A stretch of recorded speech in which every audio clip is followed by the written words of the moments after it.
Bismillahirrahmanirrahim. Assalamualaikum warahmatullahi wabarakatuh. Sahabat yang beriman, warisan menjadi suatu hal yang selalu menggiurkan bagi sebagian orang. Di dunia ini warisan identik dengan harta benda dari keluarga atau kerabat yang sudah meninggal dunia. Tidak jarang hal ini menjadi perebutan bahkan perpecahan dalam sebuah keluarga. Hal yang sama juga pernah terjadi setelah sepeninggalnya Rasulullah SAW. Banyak umat yang merebutkan harta warisan. Padahal sejatinya Rasulullah SAW sudah memberikan warisan yang tidak ternilai harganya. Warisan tersebut tidak berbentuk harta, uang, rumah mewah ataupun kesenangan dunia lainnya. Akan tetapi warisan itu akan abadi dan membawa keberkahan apabila dijaga dengan baik. Lantas warisan apakah yang diberikan Rasulullah SAW kepada umatnya? Berikut informasi lengkapnya. 1. Warisan sholat. Warisan pertama yang ditinggalkan oleh Rasulullah SAW untuk umatnya adalah sholat. Sholat merupakan ibadah yang paling utama di antara amalan-amalan kebaikan lainnya. Bahkan Allah Subhanahu wa Ta'ala menjadikan sholat sebagai tolak ukur dari segala amal ibadah lainnya. Bila baik sholat tersebut, maka baiklah amalan yang lainnya. Rasulullah SAW memberikan gambaran bahwa orang mukmin yang menjalankan ibadah sholat itu seperti orang yang mandi sebanyak 5 kali di waktu pagi, siang, petang, dan malam. Apabila ia senantiasa menjaga kebersihan, maka bersihlah orang tersebut dari noda dan kotoran. Maka dosa-dosanya akan rontok bersama iringan bacaan dan gerakan sholat yang dilakukannya. Kedudukan sholat menjadi sangat penting, sebab perintah untuk menjalankannya disampaikan langsung oleh Allah Subhanahu wa Ta'ala kepada Rasulullah SAW lewat peristiwa yang kita kenal dengan nama Isra Mi'raj. Imam Ahmad bin Hajar Al-Haytami dalam kitabnya Al-Jawazir mengetengahkan sebuah hadis yang menyebutkan sejumlah kemuliaan bagi yang melaksanakan sholat dan kehinaan bagi yang meninggalkannya. Ada banyak keberkahan apabila kita senantiasa menjalankan ibadah sholat setiap waktunya. Namun ada juga kehinaan bagi mereka yang dengan sengaja melalaikan perintah Allah yang satu ini. Maka dari itu jagalah sholat kita yang menjadi warisan dari Rasulullah SAW.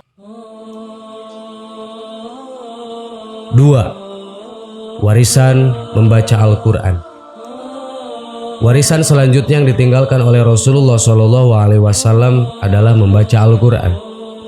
Al-Quran merupakan kitab yang diturunkan oleh Allah kepada Nabi Muhammad sebagai penyempurna kita terdahulu yang pada akhirnya dijadikan pedoman bagi kehidupan manusia. Di dalam Al-Quran berisi berbagai keterangan yang mencakup segala aspek kehidupan di dunia dan di akhirat. Maka dari itu penting bagi kita membaca, memahami dan mengamalkan isi dari Al-Quran di dalam kehidupan sehari-hari. Akan tetapi pada saat ini banyak orang yang sudah melalaikan kebiasaan membaca Al-Quran. Mereka lebih senang menghafal lirik lagu dibandingkan melantunkan ayat Allah ini. Padahal sebenarnya kita harus fokus membaca Al-Quran karena akan mendapatkan kemuliaan dari Allah Subhanahu wa Ta'ala. Imam Abu Amr bin Salah dalam fatwanya yang mengatakan bahwa membaca Al-Quran merupakan sebuah kemuliaan yang dengannya Allah memuliakan manusia. Maka dari itu luangkanlah waktu untuk membaca dan memahami Al-Quran. Sebab Al-Quran menjadi warisan dari Rasulullah yang akan membimbing kita kepada jalan kebenaran. Rasulullah SAW bersabda, "Jika kalian menginginkan ilmu, maka sebarluaskan Al-Quran sebab di dalamnya tersimpan ilmu orang-orang terdahulu dan yang akan datang." 3. Warisan mengetahui status halal dan haram. Warisan Rasulullah yang terakhir ini memberikan pengetahuan mengenai pentingnya bagi kita untuk mengenal status halal dan haramnya segala sesuatu, baik itu barang, makanan, ataupun amalan perbuatan yang dilakukan selama di dunia ini. Melakukan atau mengkonsumsi perkara yang halal akan menjadikan hidup menjadi lebih berkah dan lebih berbahagia. Berbeda halnya apabila orang tersebut selalu mengkonsumsi hal yang haram, maka neraka adalah tempat yang pantas baginya. Sahabat yang beriman, demikianlah informasi mengenai 3 warisan dari Rasulullah SAW yang jadikan hidup manusia lebih berkah apabila menjalankannya. Ketiga warisan ini harus senantiasa kita jaga sebaik mungkin agar mendatangkan kebahagiaan sejati baik di dunia maupun di akhirat kelak. Wallahu a'lam.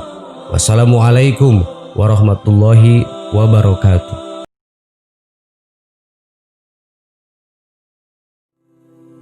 Bismillahirrahmanirrahim. Assalamualaikum warahmatullahi wabarakatuh. Sahabat yang beriman, Rasulullah SAW telah mengucapkan 3 sumpah. Sumpah itu sangat berkaitan erat dengan kehidupan kita sekarang ini. 3 sumpah ini tentunya tidaklah main-main, karena beliau menyebutkannya atas nama Allah Subhanahu wa Ta'ala. Sumpah 3 perkara tersebut terjadi menjelang wafat. Kita sebagai umatnya tentunya wajib mengetahui 3 perkara tentang sumpah yang pernah beliau ucapkan itu. Diriwayatkan oleh Imam Ahmad, Rasulullah SAW bersabda, "Ada 3 perkara yang aku bersumpah atas ketiganya, yaitu tidak berkurangnya harta karena sedekah, maka bersedekahlah. Tidaklah seseorang yang memaafkan perbuatan orang yang zalim kepada dirinya, melainkan akan Allah tambah dengan kemuliaan. Dan tidaklah seseorang yang membuka pintu atas dirinya untuk meminta-minta kepada manusia, melainkan akan Allah buka untuknya pintu menuju kefakiran." Hadis riwayat Ahmad dan Al-Bazzar. 1. Harta tidak berkurang karena sedekah. Hal ini merupakan sumpah Rasulullah yang pertama. Segala amalan soleh berupa sedekah, infak dan zakat yang dilakukan di jalan Allah Ta'ala tidak akan membuat kekayaan dan kepemilikan harta seseorang berkurang. Justru sebaliknya, dengan bersedekah rezeki yang didapatkan akan bertambah berkali lipat. Oleh karena itu Rasulullah SAW sangat menyarankan umatnya untuk selalu bersedekah dalam bentuk apapun. Karena sesungguhnya bersedekah adalah salah satu jalan di antara beberapa jalan dakwah.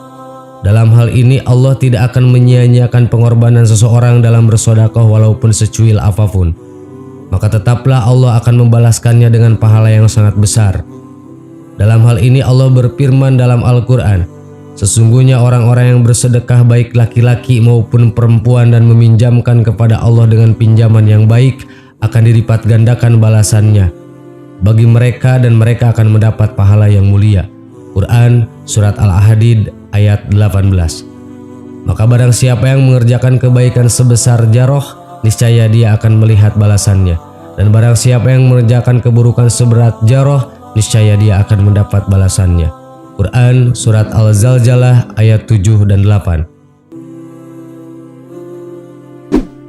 2. Orang yang bersabar di atas penganiayaan diberikan kemuliaan. Di antara hikmah adanya orang yang zalim adalah anjuran bagi kita untuk berlaku sabar dan tidak meladeni kezalimannya tersebut. Sumpah Rasulullah yang kedua ini secara tidak langsung akan menjadi penawar bagi orang yang teraniaya. Bukan hanya sekedar penawar, namun kemuliaan tinggi di sisi Allah lah yang ditawarkan.